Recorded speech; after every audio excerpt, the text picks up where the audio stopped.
All right, Panther fans, we're here for our first coaches show of 2012 with head coach Mike Fuller. We're sponsored this year by Which Wich over here behind 7-Eleven right off 121. Really appreciate their sponsorship. We couldn't do this without their help. This year, hopefully as you're seeing, we're on video. We have Coach Fuller live, and we'll be doing this each week, add a little flavor to the show. So with that, Coach, maybe you can start out, give us a little bit of flavor before we talk about Duncanville. How did practice go and the lead up to the game? What's your thoughts on how the season started out? Well, I mean, can't ask for anything more than a win in the first game. That's what we were looking for. I think we read one article. Don't read a whole lot of newspaper articles, but somebody had mentioned that our defense might be a question mark and what was going to happen with replacing a lot of starters from the year before and having an injury to deal with, and also a brand new defensive coordinator. But I think they answered some of those questions at least for that first week. That defense was outstanding. It was great to see them battle through adversity and come back strong after some of the big plays that Duncanville had. They weren't able to follow them up with another big play. But first game out of the box, we were obviously there's a lot of things we can correct. Offensively, we had some execution issues and some assignment mistakes, but I think a lot of that can be attributed just being the first game. For a lot of these guys, it's the first time ever to suit up on a Friday night, and even more that's the first time to really get to play on Friday night. So all things considered, it was a very good win over an athletic, good Duncanville football team. Good, yeah. Tell us too. A lot of talk as we came in that you guys the locker room you were in was a little warm there and underventilated. Was it hot in there, or was that just stand talk? It was. I felt like they put us in some kind of dehydration torture chamber. It was not a locker room. It was a storage room, is the best I can describe it. Looked like something you would put hurdles or high jump pits in after track season. Okay. There was no air conditioning, no running water, no restroom of any kind. They had a couple of fans that didn't work. When we plugged in the fans, we used the fans that go for the blow up tunnel. Right. Yeah. We plugged those in, and that blew all the electricity in that room. So there was some adversity. Not to mention the room was painted pink, which I couldn't care less about what color the room is. Yeah. Would have liked to have had something that was a little bit healthier for our guys. I wasn't real pleased with that, and don't think I'll go back to that stadium. With that situation. Don't want to agree to it anyway. Yeah. We might get stuck in their district or play in a playoff game. Right. Of course. We'll do what we have to do, but that led to some dehydration problems and some cramps and things that's a home field advantage, but it's not really, I don't think, the right way to treat other people, because I've been to that stadium before, and there's a giant locker room on the other side that's got plenty of room and it's air conditioned, and we've been in there before. Having to share the bathroom with the public and walk around with the fans underneath, it was just it was a logistical nightmare in a lot of ways. But I think our kids handled it great. We took the chairs out, sat underneath the tree. We had to deal with some opposing coaches coming into our halftime meetings and trying to make themselves at home there. But all in all, the game's played on the field. So maybe they were a little more hydrated than we were to start the game, but I think we performed well and came home with having accomplished our goal of winning the football game. Good. Yeah, I think it was exciting from the fans' perspective after everything you read.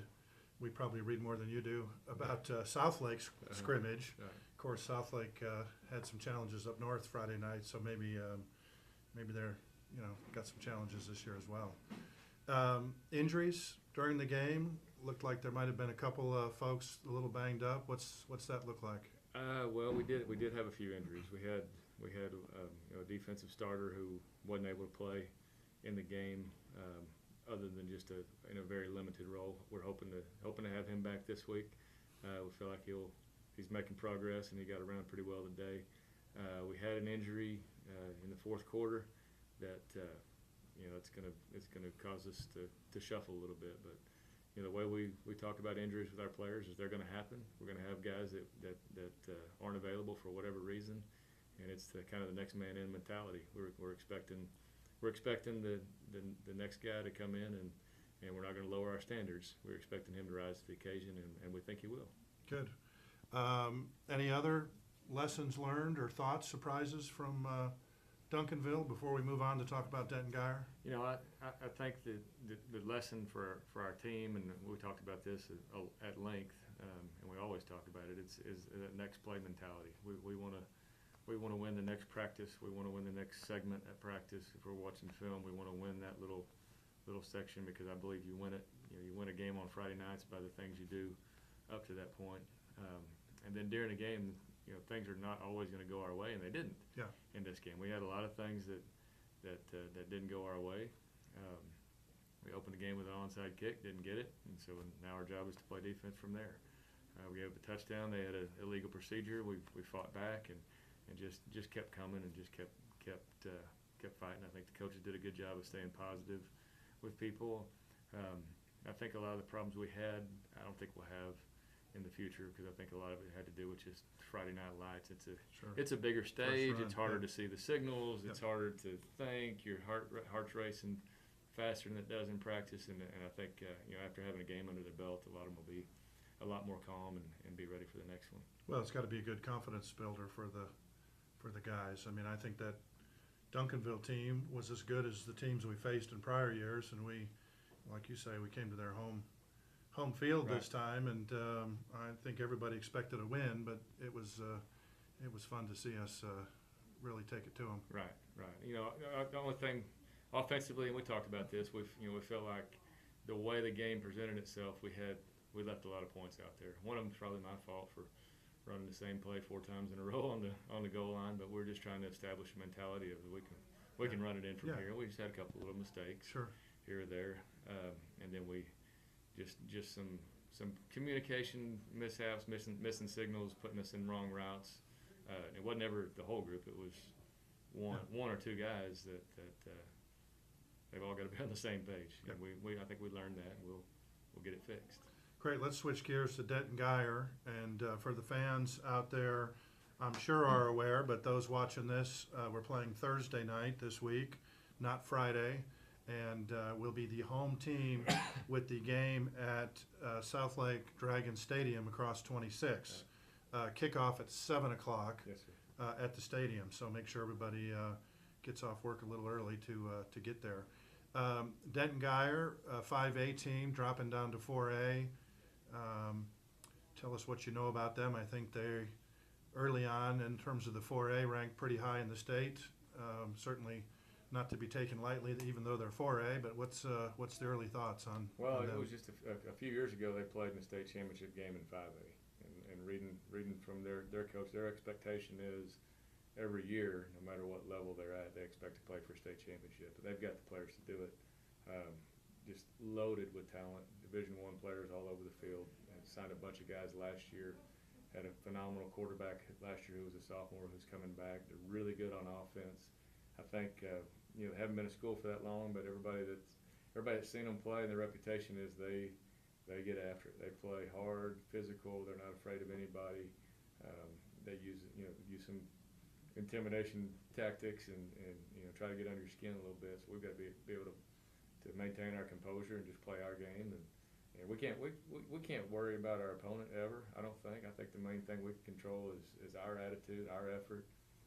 Our execution, how well we prepare and practice, and then we go out and play as hard as we can. We can't worry about them, but they are a very good football team. They did drop to 4A. They're the number 1 team in 4A. To begin the year, they got beat by another phenomenal team in Cedar Hill, which is there's no shame in that, no matter what the score is. Right. So the way I put it to our kids the other day is just think about all the times that we have lost. Every time you lose, you're dying to get back on the field. You can't wait to get back on the field to erase that feeling. So that's getting into the mind of our opponent. We know that that's going to be their mindset. They're going to be confident. They're going to play hard, and they're athletic. We're going to have our hands full.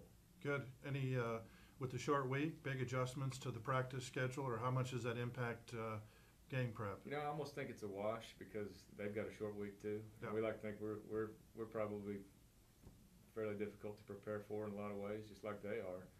But each of us loses a practice or a day of preparation. We went maybe 4 periods longer today than we normally would on a Monday. Tomorrow is a Tuesday, and that's going to be pretty much the main work day. And then Wednesday we'll polish it up and go play. So I think the key to being successful in a short week is to not try to cram 4 days of preparation into 3, because you can't do it. You don't want to overwork the players in 3 days. We've got to get the work done, get prepared, and still try to get our legs back under us for Thursday night. Good. All right. Well, thanks much. Thank you. Thanks, Panther fans. First week here, and again, thanks so much to Which. Get over there, let them know you appreciate their sponsoring the show and the football program, and look forward to getting back with you after the Denton Guyer game and talk about another win. Thank you. Thanks, Coach.